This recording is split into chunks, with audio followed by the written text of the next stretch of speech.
I was still wrestling with our core system's stability when the urgent message flashed across my screen. Can you investigate why our payment gateway is experiencing critical failures? It was the 74th alert of the day. I hadn't truly rested in 2 nights. My eyes burned, my throat was raw from endless cups of lukewarm coffee, and I was drenched in sweat, feeling like I was in the final, grueling challenge of a tech world reality show. Why? Because our lead engineer, the one with the crucial access, had abruptly resigned mid-deployment after a heated argument with our CEO about spiraling cloud costs. He'd wiped his credentials and vanished, leaving a void. And with the CEO preoccupied with his upcoming keynote speech, I was left to piece together our digital infrastructure, armed only with makeshift scripts, my own personal access keys, and the sheer, unyielding determination of a woman who was utterly fed up with being polite.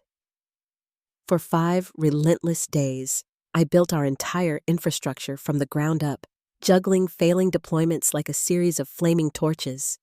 I even managed to halt a particularly vicious billing anomaly that would have accumulated a $140,000 charge in just 6 hours. There were no expressions of gratitude, only more tasks appearing, multiplying like pests in a neglected pantry. On the 6th morning, as the last error vanished and I finally reactivated our monitoring systems, I scheduled a meeting with the CEO. Not to boast, not even to vent, but simply to request a raise. Something fair, a modest acknowledgement for navigating what felt like a digital hostage crisis. While the rest of the office was engaged in trivial discussions about office snacks, I walked into his office, wearing my best blazer over my company t-shirt, and laid out the facts. I detailed how I had maintained system uptime, debugged complex data pipelines, and even migrated outdated endpoints to prevent critical data breaches. I presented the data, flatlined error rates, optimized response times, a significant reduction in our storage expenses.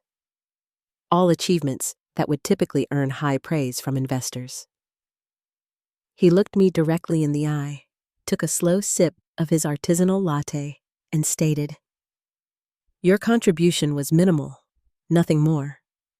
No hint of a smile, no trace of irony, as if I had delivered him something utterly insignificant. Something inside me shifted, not breaking, not snapping, but rerouting, like a faulty connection being redirected. You don't scream, you don't cry, you simply update the record and move on.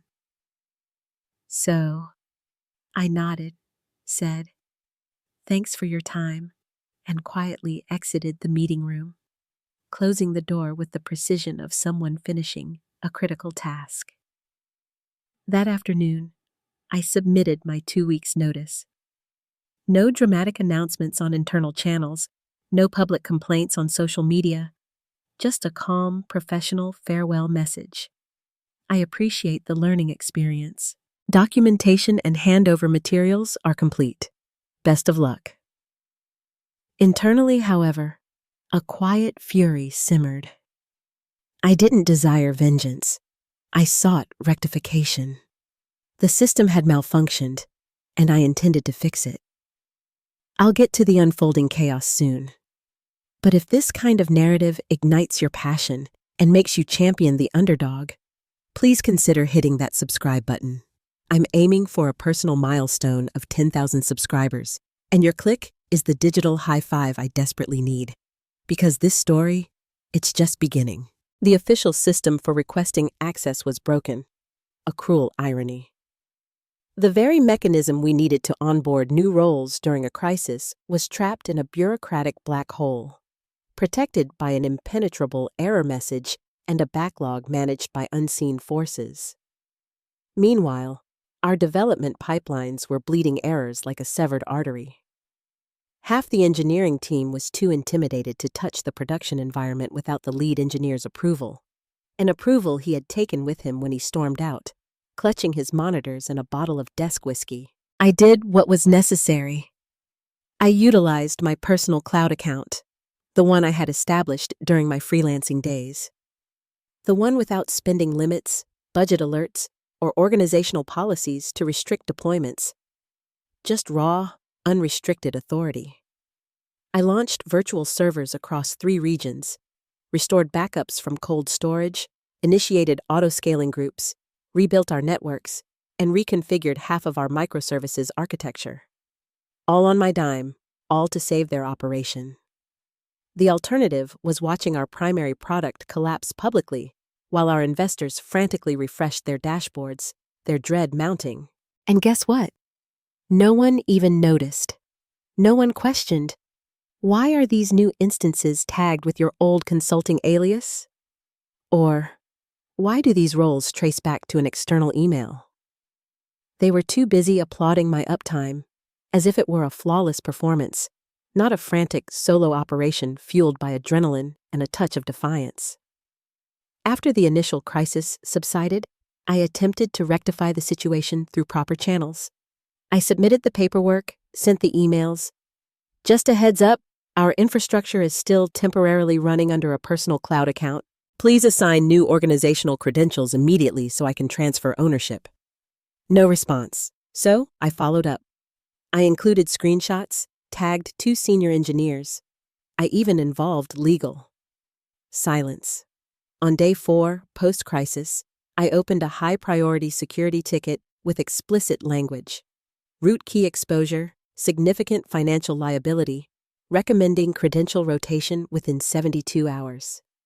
The ticket was marked low priority and closed by someone who misspelled my name in the reply. I was exhausted, not just from lack of sleep, but from the profound weariness that settles in when you're the only responsible adult in a room full of people creating chaos. But I wasn't panicking. I wasn't bitter. I was simply observing, meticulously documenting every ignored warning like breadcrumbs. In my final week, I meticulously prepared the handover document, like a final message from someone scorned. I held nothing back. There were explicit warnings about billing instability, credential ownership, potential exposure to runaway resource creation, and an entire appendix titled, "Why Using Personal Cloud Accounts is a Bad Idea, and Why You're Still Doing It." The response? A comment on our internal platform. This feels a little paranoid. Paranoid.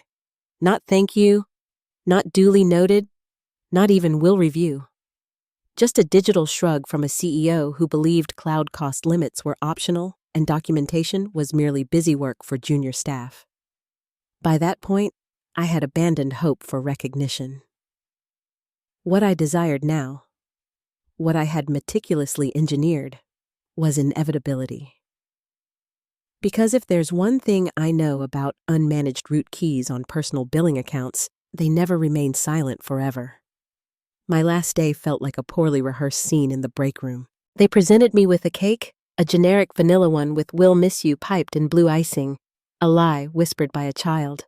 The frosting was already hardening under the harsh fluorescent lights, and no one had remembered plates. We were all eating slices off napkins that became soggy after the first bite. The card circulated that morning. You could tell who signed it before their morning coffee and who signed it after someone reminded them I was leaving. "Good luck," scribbled next to "Keep in touch." Next to one from the office manager that simply said, in pink ink. The CEO didn't sign. He wasn't even there. The rumor was he had a lunch meeting with potential strategic partners. Translation: attempting to market our unstable system as a scalable product. No speeches, just awkward smiles and small talk about my next destination. I lied and said I was taking time off. The truth would have been too volatile, too raw. I cleared my desk like a phantom erasing her own tracks. I left behind the stickers, the stress ball, the once hopeful notepad that declared, "Let's crush it," in bold startup font. I didn't touch the company laptop, aside from locking the screen. I left all my credentials intact, all the documentation up to date. Every single script, every configuration file, every internal integration I had ever patched into functionality with digital duct tape. I didn't delete a single thing because I didn't need to. There's a misconception about retribution, that it must be loud, theatrical, drenched in gasoline and ignited with a grin. But the most satisfying kind? It's quiet, precise. You walk away with clean hands and a smile that doesn't quite reach your eyes, knowing the mechanism is already humming beneath their feet. All you have to do is leave it be. As I stepped into the elevator, clutching a brown cardboard box containing little more than a coffee mug and my dignity, a junior developer rushed up. "Hey, I just wanted to say thanks for, everything. I know you held the place together during the meltdown." I nodded. "Just doing my job." He frowned. "Seriously, though, are you sure everything's ready for next week with the regional deployments?" I smiled. "Everything's documented." The doors closed. Walking to the parking lot, the breeze felt different. Colder, as if the building had exhaled me for good. I felt no regret, no pride either. Just a strange, clinical calm, like finishing a long line of code you know no one will ever truly comprehend. But one day, I'll feel it, when it runs. Or doesn't. I tossed the box onto the passenger seat and started the car. The dashboard flickered, just as it did every winter morning. I stared at it for a moment. It reminded me of them, flickering, cracked, barely holding on, and already too late to fix. On the second morning after my departure, the office finance manager, bless her soul, opened her inbox to find a billing anomaly alert from our cloud provider. She wasn't the type to panic, but $2,431 wasn't a sum you could dismiss with a mere oops, especially when the breakdown revealed explosive server expansion across multiple U.S. regions and a curious footprint in a region where we had no active customers. She forwarded the alert to engineering with a subject line in all caps. "Urgent, cloud charges exploding." It was 9:13 a.m. By 9:28, the developers were huddled in the war room, like children attempting to explain a broken vase before their parents arrived home. The head of platform engineering pulled logs. The external contractor rechecked his audit trail. None of the usual suspects matched the activity. No credentials listed in the billing report matched active organizational keys. No recent permission changes. It was as if the infrastructure was being operated by a phantom, one with complete authority and zero budget constraints. The CEO didn't appear until almost 11, striding in with his usual confident gait, wearing a designer vest like a tech startup battle flag. The finance manager confronted him mid-sip. "This is real," she said, her eyes wide behind smudged glasses. "This is very real. The next cycle could reach 500,000. He waved her off as if she had just suggested turning off dark mode. Cloud billing systems glitch all the time. Their estimate models aren't gospel. Chill. By noon, a second bill projection arrived. $612,000, $24. And this time, new resources had been launched. Massive compute instances with dedicated graphics processors. Temporary instances appearing and disappearing like a machine learning organization playing musical chairs with someone else's money. The war room transformed into a bunker. They attempted to freeze account activity. Nothing changed. They checked access logs. Still nothing. Every known credential came back clean, idle, compliant. Yet the machines continued to hum, thousands of miles away, processing phantom data and draining the company's bank account like a digital vampire. Panic seeped in like a gas leak, silent at first, then screams. Someone finally pulled up my final handover document. Page 6. Paragraph 3. Old cloud infrastructure currently running on my personal cloud account. Pending migration. If not resolved, billing will route through my account with no enforced spending limits. The CEO skimmed it, then tossed the printout onto the table as if it were radioactive. "Why the hell would she do that?" he snapped. The finance manager spoke up. "She filed like 4 tickets. I saw them. You closed 2 of them yourself." A long silence. Then someone from operations chimed in. "Can we at least contact her?" The CEO's face cycled through red, then pale, then a strange shade of gray. He grabbed his phone. No, we fixed this ourselves. We're not paying her a dime. That was when the third billing alert arrived. The predicted spend, north of $1.2 million. They didn't voice it aloud, but the fear finally surfaced. They were locked out of their own infrastructure, and the only person with the keys was already halfway through onboarding at their biggest competitor. By the end of day 3, the office had become a pressure cooker of blame, desperation, and slowly crumbling facades. You could feel it in the air, like burnt plastic and stale coffee. Communication channels were exploding with threads marked fire, urgent, critical, and every meeting devolved into a negotiation session with whiteboards. The infrastructure team, accustomed to quietly rebuilding what the CEO broke, blamed finance. "Why didn't you escalate the budget breach?" they barked. "Finance retaliated. We flagged it." "She wrote the document. She warned you. You approved it." Security pointed fingers at both. This wouldn't have happened if engineering followed credential lifecycle policy. "You guys let root keys exist in production. What is this, 2011? Then the CEO, sweat beading under his perfectly styled hair, finally stepped up, throwing everyone under the largest, fastest-moving vehicle on the tech highway. "This is the result of rogue configurations," he declared in a hastily scheduled all-hands meeting. "Unauthorized infrastructure decisions made without proper oversight." Unauthorized like hell. The words hit harder than he expected because someone, a junior developer, bless his anxious heart, unearthed the emails I'd sent, the ticket logs, the communication threads, all time-stamped, all polite, professional, increasingly urgent. The paper trail was as pristine as my final code commit history. She told them, repeatedly, in writing, but instead of admitting failure, they twisted it. She deliberately used personal keys. She wanted control. She left us exposed. This feels intentional. Sabotage. That was the narrative the CEO clung to, like a deflated life vest. Not ignored warnings, not systemic incompetence, just a convenient scapegoat story he could spin for the board, assuming the board didn't already comprehend the depth of the disaster. Legal was looped in. HR pretended not to be involved.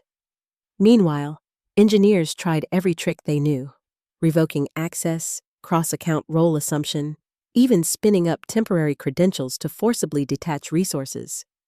Nothing worked because those instances, those databases, that load balancer cluster routing all their customer data, they weren't connected to their organization. They were running on mine, my root key, my billing account, my regions, my access rules. The machines obeyed no command but mine, and I hadn't given one since I walked out with a slice of stale vanilla cake. At one point, they attempted to dismantle everything manually. But a cloud environment isn't a casual project you can simply unplug. Every region had dependency chains, like a hydra. Kill one head, 3 more spawned. Domain resolution lagged, load balancers flared up, auto-healing kicked in like a stubborn spirit with backup plans. And no one, not a single person left, understood the full architecture, because I hadn't built it for them. I'd built it to work, and now it was working exactly as designed, just not for them. The first call came in at 11:42 p.m., illuminating my phone like a beacon of desperation. No caller ID. I stared at it from the couch, barefoot, sipping green tea and watching an old episode of a sitcom with captions on and the sound off. I let it ring 5 times, then voicemail. 30 seconds later, a second call. Same blocked number. This time, I answered. "Hello?" Silence, then heavy breathing, then his voice. Low, tight, almost raspy, as if he'd spent the last 2 hours shouting into a virtual meeting and punching tables. "It's me," he said. "Look, I wanted to talk. Just us." I didn't respond. He cleared his throat. I think there's been a misunderstanding. We're seeing some unexpected cloud activity that seems to trace back to your previous configuration. No one can shut it down. Billings? Well, it's gotten out of hand. I adjusted the blanket on my legs. Sounds stressful. Look, we're not trying to accuse you of anything, but the board's breathing down my neck. Legal wants answers. The finance manager is crying in the break room. You're the only one who knows how the architecture works. If you could just walk us through it, I can help. I can help, I said. He let out a sharp exhale of relief, thank God, and launched into a rambling explanation about collaboration and resolution and not letting this minor billing hiccup escalate into a major incident. I interrupted. My rate is $25,000 per day. Silence. Excuse me? Plus a $250,000 non-refundable retainer wired to my business account before I touch a keyboard. You've got to be joking. You called me at midnight on a weekend with a $1.7 million fire you can't extinguish because you ignored a year's worth of warnings. So no, I'm not joking. He started to sputter. We're not a Fortune 500 company. Okay, that's an insane number. Then I guess you better start selling off monitors. You've got, 70 engineers? Maybe ask each of them what minimal contribution looks like now. A long pause, then the crack I'd been anticipating. His voice dropped to a whisper, raw and shaking. Please, just tell me what you want. I smiled, not gloating, not smug, just utterly finished. I want what I've earned. That's it. And then I hung up. 50 minutes later, the wire confirmation arrived. Subject line, retainer, emergency consulting. Attached note. Let's work together and move forward. I forwarded it to my lawyer, logged into my secure cloud panel, and began preparing the access handoff. But I wasn't going back. Not really. Because the person who just paid me $250,000 to fix what he refused to acknowledge, he still had no idea I hadn't even opened the real invoice yet. The elevator doors slid open at 8:02 a.m., sharp. I stepped out, dressed for battle. Black blazer, crisp slacks, no company logo, no backpack, just a leather folder under one arm, and the kind of expression you wear when you've already triumphed and are simply showing up for the trophy. The office was quieter than usual. No sounds of recreational games, no whirring of coffee machines in the kitchenette, just hushed voices and keyboard tapping that sounded like guilty confessions. Pushed all hands to 10 a.m. and canceled 3 product demos already. Everyone moved as if they were awaiting Judgment Day, and I was walking in with the tablet and commandments. The finance manager met me at the door, her eyes puffy and apologetic. Thanks for coming. Really, I don't know what they were thinking. It's okay, I said, though it wasn't. They had cleared a conference room and filled it with every significant title. The CEO, VP of Product, Head of Security, Legal Representative, and the company president himself. Suddenly present in the building for the first time in weeks. They sat like jurors, unsure if I was there to save them or condemn them. I didn't engage in small talk. I opened my folder, slid out a printed cloud billing report with red ink circling the latest figure, $2.13 million. Then I placed my laptop down, connected to their guest Wi-Fi, and said, I'll need read access to your current access policies and security groups. I'll walk you through the next steps. The CEO tried to interject something. I didn't let him finish.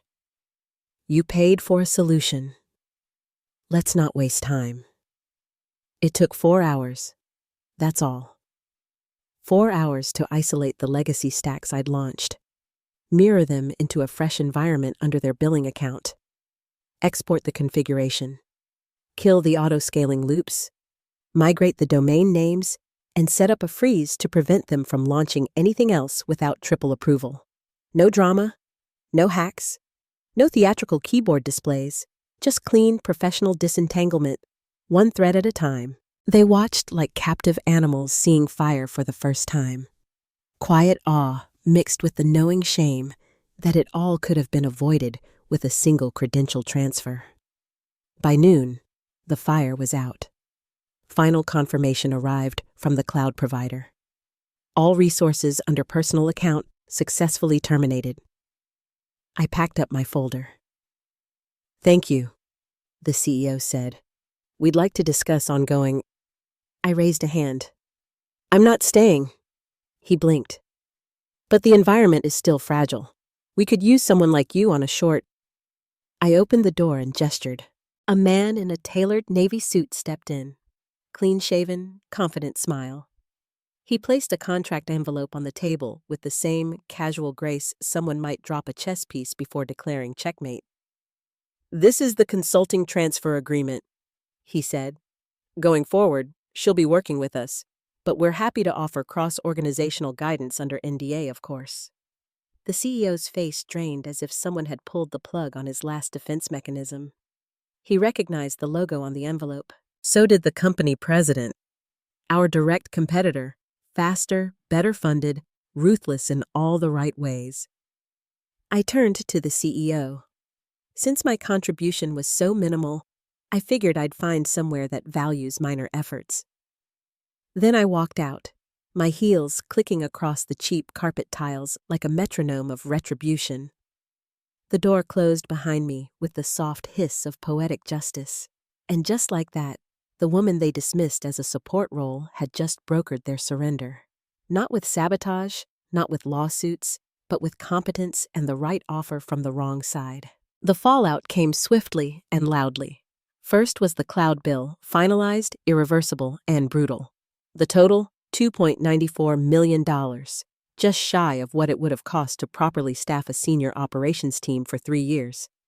Finance attempted to negotiate. Our cloud provider politely reminded them that ignorance is not a refund policy. Legal muttered something about possible indemnity, and the board began asking questions like, "What do you mean we don't know who had the keys?" Second came the headlines. A tech blog picked up the story via a whisper from an ex-intern. "Startup burns millions in cloud overages due to internal mismanagement" hit the front page of tech news before lunch.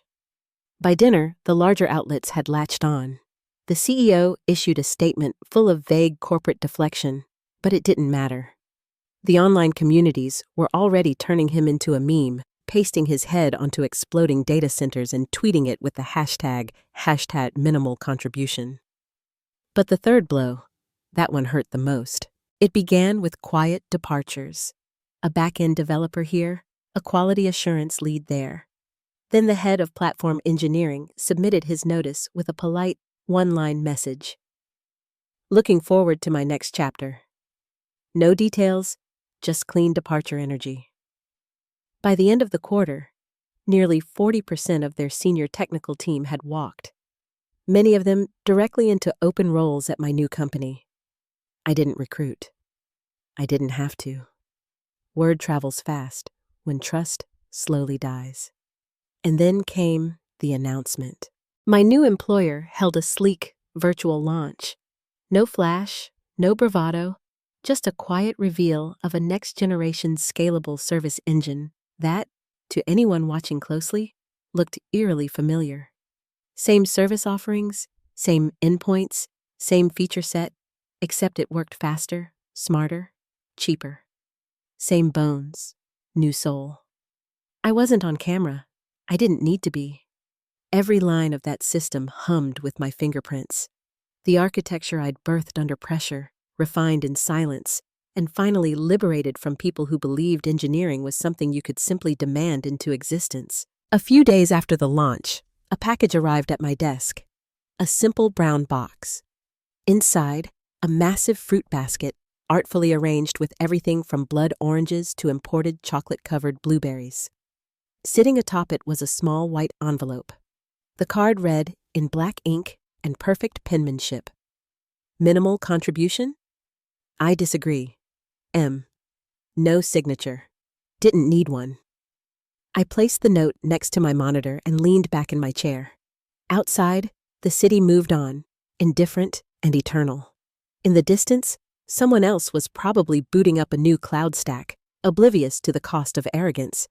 But me? I wasn't angry anymore. I was billable. Thanks for watching, you cubicle warriors. Hit that subscribe button. Unless you're my old boss, then you're on your own. The revenge of the coffee pot strikes.